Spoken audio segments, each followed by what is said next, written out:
Pardon pour la qualité des images des JO en mode dégradé. Elles sont soumises à des droits que nous ne pouvons payer.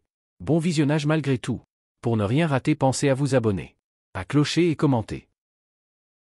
Un monde uni sans violence, qu'ils disent mais on nous crache dessus. Si tout pouvait être comme ça.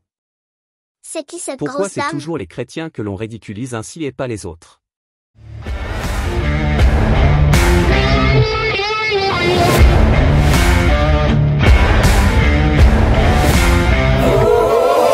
La cérémonie d'ouverture des Jeux Olympiques de Paris ont été la source de nombreuses critiques des milieux catholiques français et étrangers. Que faut-il en penser?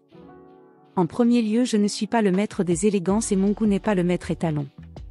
Mais si on en croit la vox populi et l'opinion des journaux étrangers, l'originalité a été reconnue sur bon nombre de tableaux.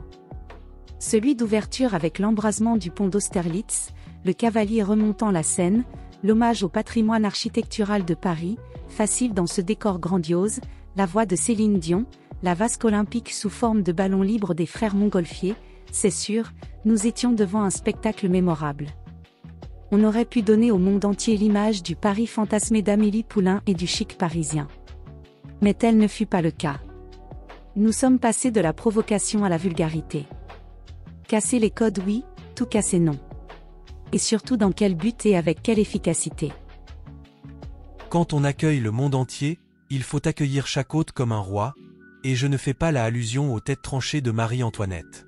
La Révolution française a bien d'autres gloires à mettre en avant. On ne peut pas s'enorgueillir d'avoir coupé la tête d'une femme fût-elle reine et d'avoir laissé mourir un enfant de 10 ans dans une geôle, et ériger des statues aux femmes quelques minutes plus tard avant d'être horrifié quand un groupe islamiste fait de même au nom de son idéologie. Un peu de cohérence ne fait pas de mal. La cérémonie devait promouvoir l'universalisme, la fraternité des peuples qui malgré les guerres qui les déchirent, savent retrouver la paix le temps des Jeux. Les deux Corées séparées par un mur depuis plus de 70 ans se retrouvaient au pied d'un podium éclairé par la flamme de l'olympisme, voici une belle image. Idem pour les Ukrainiens et les Russes. Savoir qu'ils se confrontent loin des champs de bataille, les voir se battre, oui, mais pour une médaille. Plus loin les Israéliens et les Palestiniens mélangés, ensemble au pied de la tour Eiffel, malgré les horreurs commises. Voilà ce qu'aurait dû être l'esprit olympique. La trêve des JO devait être un monde rêvé. Un monde où les religions se font discrètes et où leurs revendications restent à la porte de l'espace sportif. C'est un vrai miracle durant 15 jours, ni politique, ni religion, ni idéologie. Je ne suis pas naïve, je sais que ce n'est qu'une trêve et que des luttes d'influence se font en sous-main. L'attribution des Jeux à un pays est le résultat de lobby. Et pour le pays qui reçoit, c'est une reconnaissance de son importance. Cette chaîne se revendique comme athée. Les JO auraient pu être l'occasion de montrer un monde où les croyances restent dans la sphère privée et dans les temples, et où tous se retrouvent dans une communion fraternelle. Les organisateurs ont brisé cette utopie par une polémique inutile, en ramenant le fait religieux sur la scène. Ils s'en sont depuis excusés, cela ne change rien, car on gardera cette image en mémoire longtemps. Pourtant dans l'évocation du tableau de Delacroix, la liberté guidant le monde, ils avaient pris soin de cacher le sein nourricier de Marianne et ils ont eu raison. Quel intérêt de montrer cette poitrine en sachant que l'image ne sera pas reprise dans une partie du monde musulman, là où la coiffure d'une femme les cheveux au vent fait déjà scandale, et où le billet de 100 francs était refusé naguère au motif de « cachez donc ce sein que je ne saurais voir ». L'idée des créateurs qui cherchent à choquer pour choquer, en se drapant d'une démarche artistique, est contre-productive. L'art peut choquer parfois, mais tout ce qui choque n'est pas de l'art. Un monde sans conflit politique ou de croyance ne veut pas dire un monde d'uniformisation. Les délégations comme le Burundi, la Mongolie ont su apporter une touche de tradition par leurs costumes. L'Arabie Saoudite n'a pas été en reste. Le voile arboré par les femmes ne me gêne en rien dans ce cas. Représenter une nation par un costume traditionnel, pourquoi pas. Que les femmes soient voilées pour la cérémonie, si c'est la coutume du pays, ok. Bien des hommes portaient la cravate ou des femmes le tailleur sur les péniches, alors que leurs aspirations est de se vêtir de shorts et de baskets. Dommage que Notre-Dame de Paris soit en travaux et que ce sublime bâtiment n'ait pu être mis en valeur comme il le mérite. Je ne suis pas pour abattre un patrimoine culturel fût-il religieux. Vous pouvez être fier de vos traditions et racines, sans mépriser celles des voisins.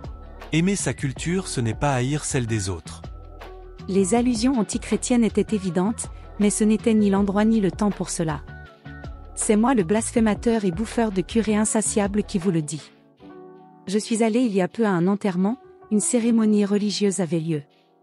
Il eût été grossier de dire là, quoi que ce soit de ma pensée sur l'existence du paradis. Je me suis tue. La peine des proches du défunt était évidente et naturelle, et si à ce moment-là, l'espérance dans un au-delà pouvait apaiser leur douleur, j'eusse été la dernière des idiotes de pérorer sur mon athéisme. C'était ni l'endroit, ni le temps pour affirmer ma non-croyance. N'allez pas proclamer votre mépris pour Dieu, à une personne qui vit ses derniers instants, votre humanité vous l'interdit. À la cérémonie d'ouverture de Jeux Olympiques il ne faut heurter personne, où vous passez pour le tonton insupportable qui fait honte à tous, qui dit des grossièretés, qui ne sait plus se tenir quand il a trop bu. Les convives l'ignorent généralement mais tout le monde le voit et l'entend, et c'est lui qui se ridiculise. Choquer pour le plaisir de choquer permet-il de faire avancer votre cause? Pensez-vous que cette évocation du dernier repas de Jésus ait fait changer un seul croyant de position? J'en doute. Vous les avez renvoyés à une forme de radicalité.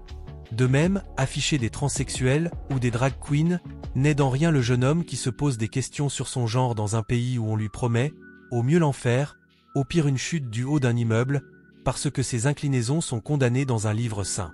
Vous avez caricaturé ce qu'il est, par l'image d'une orgie digne de la Rome décadente.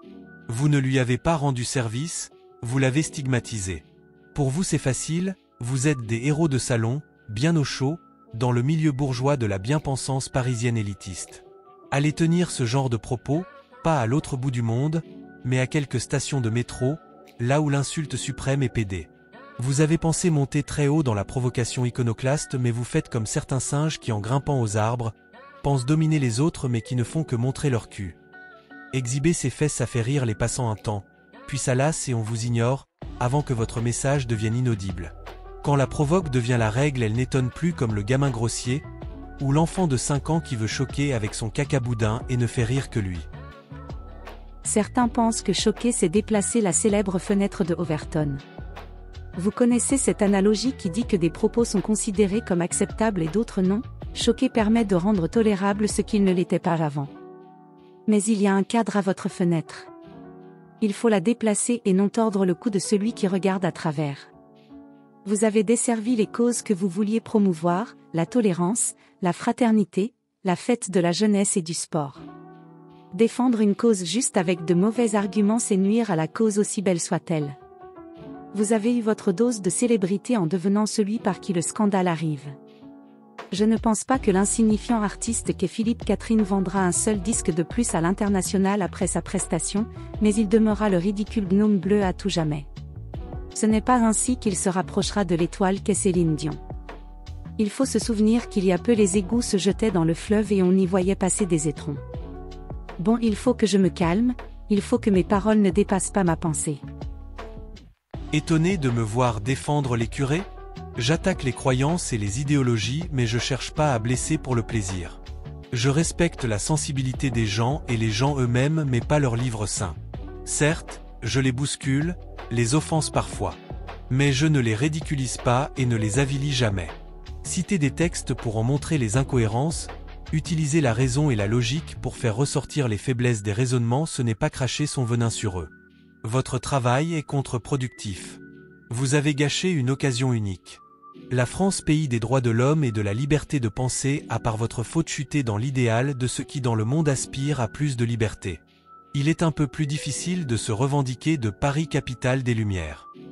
Les islamistes, les chrétiens fondamentalistes, les juifs hassidiques et tous les autres croyants intégristes ont beau jeu de dire à présent, image à l'appui, qu'une société sans Dieu donne naissance à l'avilissement. Que sans religion la morale n'existe plus. Un homme grassouillet quasiment nu, couché comme un porcelet dans un plat, inapte à tenir son micro, incapable de chanter correctement, voilà l'image que vous renvoyez. Pensez à tous les dissidents, les prisonniers pour apostasie, les libres penseurs que vous avez enfermés un peu plus par votre mascarade. Eux ne vous remercient pas.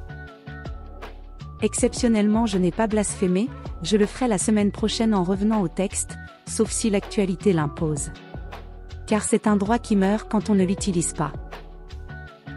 Si vous voulez encourager notre travail, un pouce, un abonnement, un commentaire, voilà ce qui nous aidera.